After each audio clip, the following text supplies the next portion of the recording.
The Hill reports that Hillary Clinton is beginning to lose her lead to Donald Trump. Uh-oh.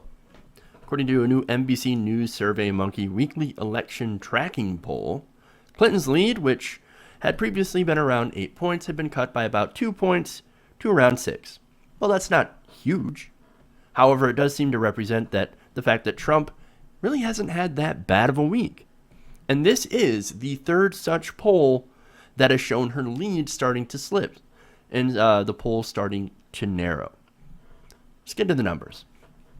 Now, according to this poll, Clinton is favored by 48% of registered voters, and Trump is backed by about 42%. Okay.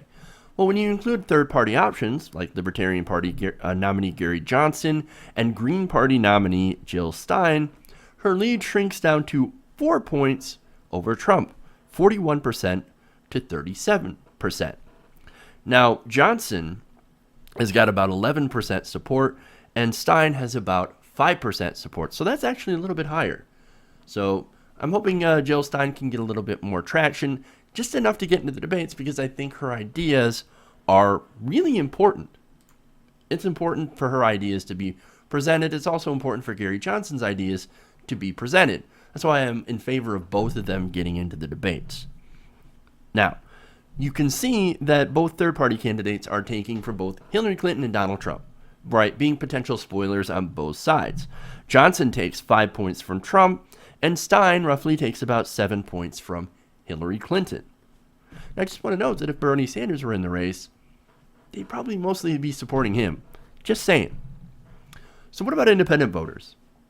Well, independent voters, which also overwhelmingly supported Bernie Sanders, it's actually kind of close.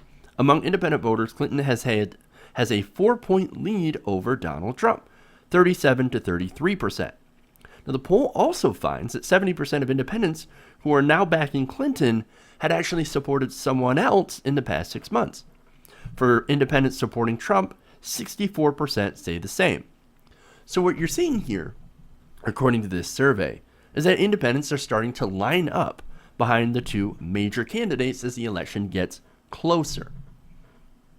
So now I want to go to another poll, and this is of some of the battleground states. Now, 3 Emerson College polls released on Monday found that Clinton and Trump each have 43% support in Ohio. Now, Ohio, kind of important, kind of a swing state, right? Very important to get Ohio. So it is a dead heat there. As Ohio goes, so goes the nation, right? And of course, you have to add in Florida as well, which isn't included in this poll. This is only of the Rust Belt states, right? Now, Clinton leads Trump by 5 points in Michigan, 45 to 40, and by 3 points in Pennsylvania, 46 to 43.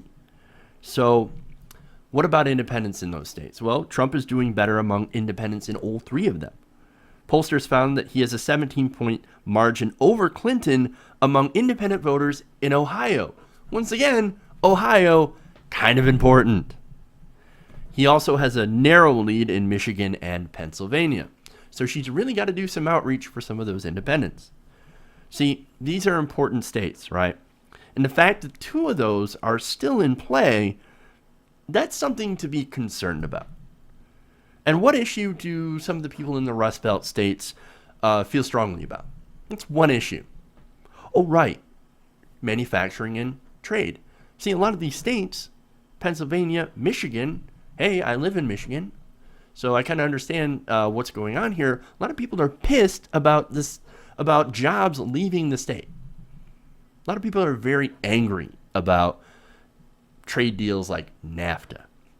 They're angry about proposed trade deals like the Trans-Pacific Partnership. Now, look, we don't know what's in the TPP for certain. There have been leaks, and what the leaks have told us is that there's some really shady shit in there. For example, the investor state dispute settlement clause that basically puts lawyers that rotate back and forth between judge and representing corporations will be used to settle disputes between corporations and the government. Basically allowing a corporation to sue a government over regulations. If they win, Well, they could roll back those regulations in the name of corporate profits. That is a disaster. Now, of course, there's a lot of people in these states that don't actually know this. They look at these trade deals and say, well, another free trade deal. That means our job's going to go to another state. Or, another country. Well, we don't want that to happen. We remember last time we were promised free trade by Bill Clinton. Now we have another Clinton who, yes, is now against the TPP. But remember, there's a lack of trust when it comes to Hillary Clinton on this issue because she had worked on TPP and had once called it the gold standard during her tenure at the State Department. Not good. Not good. Now, my point in covering this polls matter, right? This isn't indicative of how the election is going to go, right? Because you've got to have a lot of polls, and a lot of these polls show a trend, right? And the problem is that the mainstream media, corporate media, is ignoring some of these polls. When they see Trump starting to catch up, or when Hillary Clinton has a lead, she had a big lead a couple of weeks ago when Trump was having a terrible week. Now he's having a better week, and that seems to begin to evaporate. It's going to get close. But see, you turn on MSNBC, you turn on CNN, and you hear them saying things like, Trump versus Clinton is going to be a blowout. Oh, she's going to completely destroy Trump. She's definitely going to win. When that's not the reality. And actually, the reality is a little bit closer. It's ironic because the media normally loves a horse race. But in this case, they're saying, no, blowout. Blowout, Clinton's going to win. And I'm saying, you've got to be careful of being overconfident. You see, Donald Trump is a moron. He's an idiot. However, the supporters and the people around him are not to be underestimated. You see, these people, they're driven. They go to the polls. They vote like their life depends on it. Okay?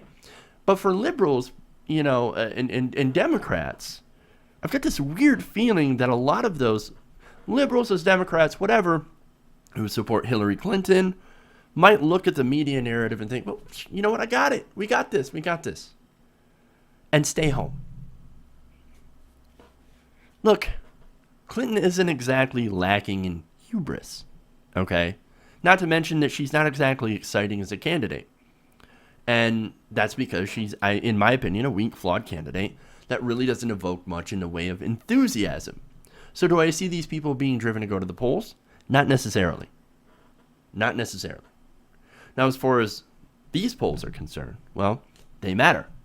Don't ignore them, and don't buy into the narrative that Hillary's going to coast to victory.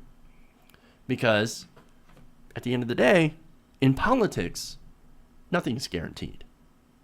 Hey everybody, if you liked this video, then please like this video and share. And if you want to see more like this, then please hit that subscribe button below.